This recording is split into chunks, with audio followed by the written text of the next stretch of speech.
L'inspecteur se lève comme quelqu'un qui est resté trop longtemps assis à la terrasse d'un café. Il fait quelques pas, histoire de s'assurer du bon fonctionnement de ses membres inférieurs, puis consulte sa montre. Et dire que notre sort se joue dans l'esprit d'un homme qui consulte sa montre. Il y a de quoi être inquiet. Il n'a pas sourcillé en entendant le nom de mon oncle. Pas plus qu'il n'a agi quand Rodouane a fait allusion à son truand de frère. L'inspecteur appelle les 2 policiers et leur ordonne de nous faire enfermer à nouveau dans la cellule.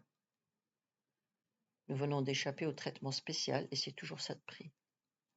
Les policiers ne nous ont pas malmenés et il faut y voir peut-être un signe d'encourageant. Certes, les policiers ne nous ont pas témoigné beaucoup d'égards et on peut briller par leur gentillesse. Nous sommes loin des courbettes devant le jeune Allemand. Et il serait naïf de croire à un revirement de leur part. Mais maintenant la situation peut tout aussi bien basculer en notre avantage. L'inspecteur a le pouvoir de nous croire et de vérifier nos dires. De là à affirmer qu'il est bien disposé à notre endroit. Il est presque midi quand un policier vient nous chercher. Nous le suivons en montant au rez-de-chaussée jusqu'au bureau de l'inspecteur. Le policier nous enlève les menottes, puis quitte le bureau. C'est particulièrement désagréable d'être face à cet inspecteur qui sue la méchanceté. Sa nonchalance, méprisante, a le don d'écraser toute forme de sympathie naissante à son égard. Il sait se faire craindre sans prononcer un mot. Il manie le silence dans le seul but de briser notre espoir. Il s'en sert pour épier, terroriser et acculer le détenu à l'état de soumission souhaité. Un homme détestable, cet inspecteur. Il en coûte très cher de tourner autour d'une Européenne, se décide-t-il tout de même à nous dire. Un Arabe doit rester dans son trou et ne pas chercher à en sortir. Retenez bien la leçon. Si vous tombez encore une fois entre mes mains, vous apprendrez alors ce que je réserve aux chacals. Aujourd'hui, je suis de bonne humeur. Je vous laisse partir. Mais malheur à vous, si je vous retrouve sur mon chemin. Maintenant, dégagez le plancher. Vous allez salir mon bureau. Près du commissariat, Helmut nous attend. C'est à lui que nous devons notre libération. Cet Allemand me plaît. Rodouane rentre directement chez lui à la Casbah. Il désire se remettre de ses émotions en faisant un somme d'1 semaine. Avant de nous séparer, nous décidons de nous retrouver dans la soirée. Quant à Helmut et moi, nous gagnons la maison de mon oncle à Bab el-Oued. Je prends quelques affaires propres et je me rends dans un hammam, laissant l'Allemand dans la maison de mon oncle. Je me sens sonné, fatigué, très sale. J'éprouve un besoin vital de me détendre après tout ce que je viens d'endurer. Pour ce faire, je ne connais rien de plus efficace qu'un bain au hammam. J'en sors en meilleures conditions. Ce n'est pas encore la grande forme, mais les séquelles du séjour imprévu en prison ont cessé de me harceler, décidant sans doute d'attendre un autre moment pour le faire. Seules les douleurs épisodiques au ventre persistent encore. On ne peut prendre congé. J'achète un bouquet de fleurs et repars le livrer comme si de rien n'était. Je me sens trop fatigué pour faire le trajet à pied. Aussi, je loue un taxi. Il n'est pas question de rater la livraison d'un seul jour. Les menaces de l'inspecteur ne m'effleurent pas un instant. Je suis plutôt préoccupé de ne pas m'attirer les foudres de Rabat. Je ne veux pas lui laisser le plaisir d'éclabousser ma réputation en colportant le bruit que je ne suis pas homme de parole.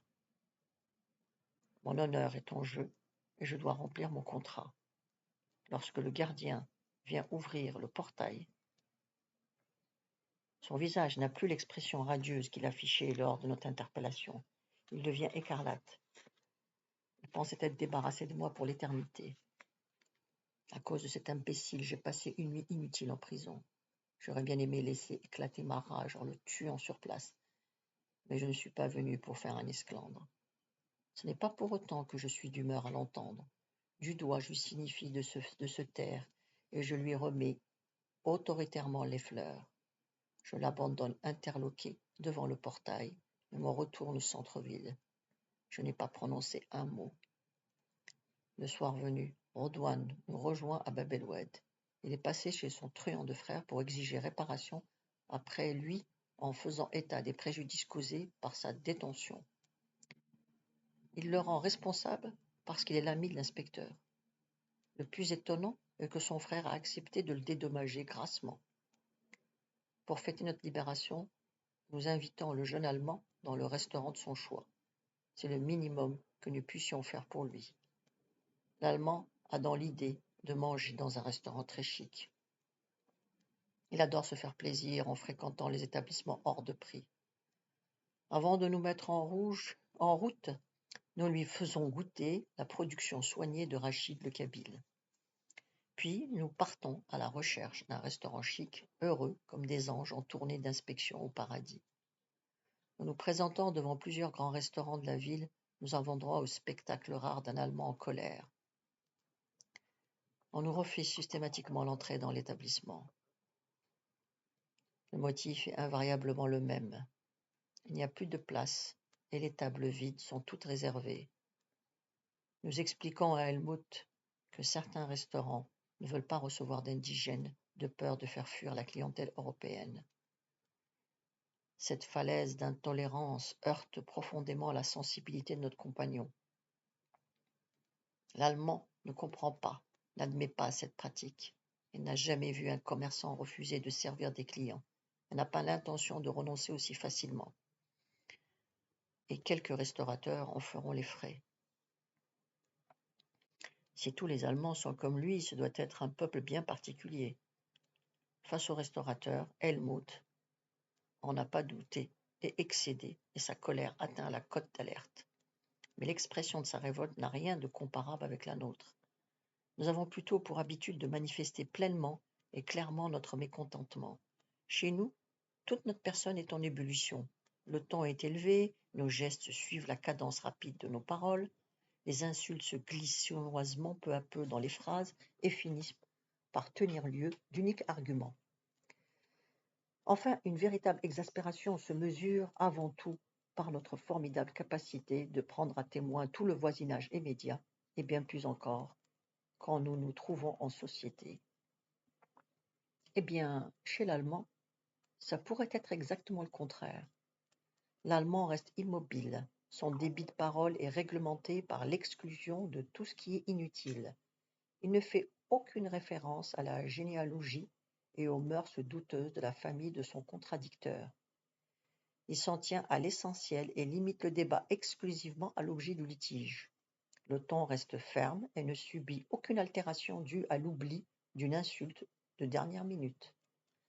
Le visage de l'Allemand demeure sec durant le temps du conflit et son regard préfère se fixer sur les yeux de son interlocuteur plutôt que de chercher à puiser dans les éléments apparents de son contradicteur un motif supplémentaire pour le rabaisser au rang de catégorie infamante de l'humanité.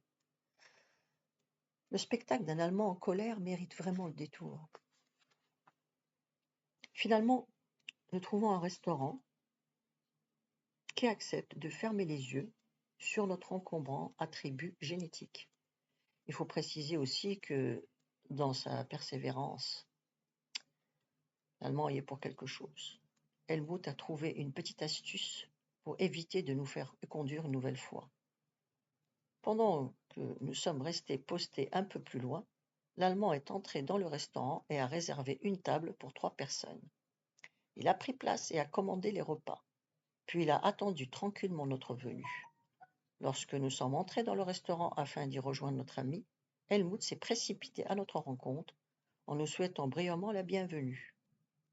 Dès que le patron s'est approché de notre table pour nous enjoindre de quitter l'établissement, Helmut a commandé promptement 3 verres d'alcool. Je suis persuadé qu'il était prêt cette fois à engager les hostilités, quitte à payer de sa personne. D'ailleurs, le patron ne s'y était pas trompé en se retirant, honteux de s'être fait posséder de la sorte. Cela ne l'empêche pas de nous lancer des regards noirs durant tout le repas. Ce succès rend Helmut euphorique. Il savoure la reddition de l'adversaire en s'attaquant allègrement aux bouteilles de vin qui défilent sur notre table. En fin de repas, il estime indispensable de nous convier à marquer cette date comme il convient. Il se fait apporter une bouteille d'alcool qui pétille comme la limonade et qu'on appelle champagne. Il n'a fait aucun progrès dans l'acquisition de notre langue, si bien que nos discussions hachées n'ont aucun sens. L'alcool a investi la raison brumeuse du langage. En laissant victorieusement derrière nous le restaurateur terrassé par l'intelligence de l'Allemand, Rodouane se fait notre porte-parole en estimant que la soirée ne fait que commencer. Avant de nous rendre à la maison de mon oncle, nous récupérons à la Casbah les deux inséparables amis de Rodouane, Antoine et Ramdan. L'un d'eux emporte avec lui un luth. En prévision du nombre, l'Allemand confectionne des cigarettes de son cru qui lui ont valu de faire un séjour au commissariat. Au premier son de luth, le cœur d'Helmut chavire. Les vieilles chansons algéroises le portent au rythme des vagues vers son pays natal. L'Allemand fut bien triste cette nuit-là.